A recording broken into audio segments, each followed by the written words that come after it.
This is Liberty 4 Pro from Soundcore. Let's open it, guys. Let's go. Silipin natin anong nasa loob ng box. Packaging pa lang, grabe naman. We have a paper guide here. Paper works. Siyempre di mawala ang ating USB-A to Type-C for charging. And all sizes for the ear tips. Pero nandito na ang ating Liberty Pro.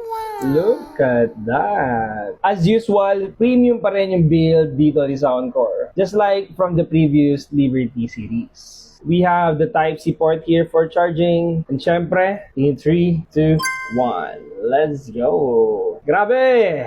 If you can see, what makes it pro is this display. This is really useful. And as you can see, ito na yung pinaka-earpiece natin. Super premium. Metallic design with touch of white and available din sa ibang kulay such as blue and black. Speed check na natin to, guys. Speed check. Okay, let's go. Yung main feature dito ni Liberty 4 Pro is yung 7-sensor noise cancelling. Ito actually tinatawag na adaptive noise cancellation ni Soundcore. What it means, guys, is real-time niyang kinakancel yung noise.